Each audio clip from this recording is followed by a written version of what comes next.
नमस्कार नमस्कार सगळ्यांना, खूप खूप स्वागत आहे लाईव्हमध्ये। आवाज येतोय का लाईव्हचा? कमेंट करा, आवाज येतोय क्लिअर? सगळ्यांना शुभ सकाळ। मेडिकल ओपन केलंय आता, म्हटलं सगळ्यांना गुड मॉर्निंग करूया, दिवसाची सुरुवात। कारण आज संडे, खूप जण फ्री असतात, तर आपल्याला लाईव्ह घेऊन टाकू म्हटलं सकाळी। आणि संध्याकाळी एक खूप छान लाईव्ह घेणार आहे आज आमच्या मळ्यात।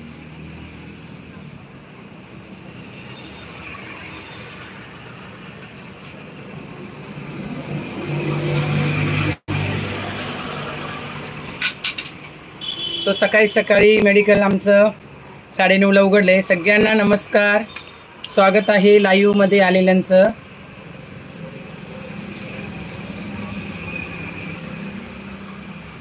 जय श्री कृष्ण, हरे कृष्ण। कमेंट करा एखादी, आवाज येतोय का क्लिअर? कारण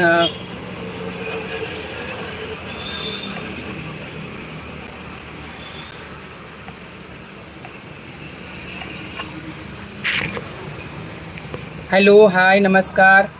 कोण कोण कुठून जॉईन झाले, आवाज येत असेल तर कमेंट करा, म्हणजे मला कॅमेरा क्लिअर करायला।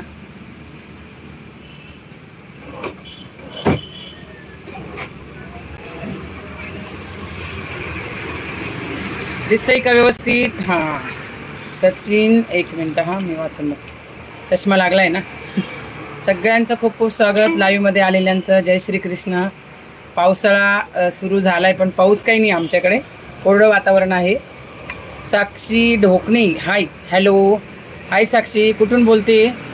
Thank you so much, live join केल्याबद्दल धन्यवाद। वैष्णवी इंगले, नांदेड, अरे वा, छान, नांदेडवरनं बोलताय। नांदेडमधनं माझी जी दुकानची मुलगी आमची दीपा दिदी, तर तिचं गाव आहे नांदेड, नांदेड परभणी। तर ती इकडे शिकायला आहे माझ्याकडे आणि गेली 10 वर्ष जॉब करते माझ्याकडे, तर तिचं गाव नांदेड आहे। साहिश ढोकणे, काय म्हणताय? बोला, पटापट जॉईन करा, बोलत राहा। नाशिक, ओ अरे वा, म्हणून मी लाईव्हच्या हेडिंगला टाकले नाशिक, कारण बरेच जण विचारतात कुठून बोलताय, तर म्हणून मी हेडिंगलाच टाकून देते नाशिक, म्हणजे जे आपली लोक असतात ते ओळखतात आणि त्यांना छान वाटतं जेव्हा कोणी नाशिकची व्यक्ती असेल, तर प्रत्येकाला अभिमान असतो ना। समजा आपण गल्लीमध्ये एखाद्या व्यक्तीशी बोलत नाही, एखाद्या व्यक्तीला ओळख देत नाही, पण जेव्हा तीच व्यक्ती आपल्याला कुठे लांब भेटली, महाराष्ट्र लेवलला किंवा इंडिया लेवलला, तर आपण तिची ओळख काढतो आणि मग तिच्या कुठेतरी शेजार पेजारी असलेल्या, हां त्या मावशी ना आमच्या ओळखीच्या आहे बरं का, आम्ही त्या गल्लीत राहतो, भले आपण तिथं जात नसलो तर ओळख असली तरी आपल्याला एक ते नाव प्रिय वाटतं। म्हणून मी हेडिंगलाच आज नाशिक टाकलं होतं। हरे कृष्ण, जय श्रीकृष्ण, सगळ्यांना शुभ सकाळ। झालं का जेवण? हो, जेवण आमचं लवकर होतं, आमचं जेवण 9:30लाच होतं। जेवण करूनच आम्ही दुकानात येतो, कारण दिवसभर मग एकदा डॉक्टर 10:30ला आमचे सर येतात, डॉक्टर आल्यानंतर मग आम्हाला जेवायला जायला भेटत नाही, 3:30 वाजतात घरी जायला। तर मेडिकलचा आता व्यवसाय कसा आहे, पाऊस आल्यानंतरच। नाशिकमध्ये कुठे राहतात साक्षीताई? साक्षी ढोकणे, ढोकणे पण आडनाव मला ओळखीचं वाटतंय। कुठं राहता नाशिकला? खूप खूप स्वागत आहे ज्यांनी ज्यांनी लाईव्ह जॉईन केलं, पटापट कमेंट करा, आपण बोलूया 1 मिनिटात।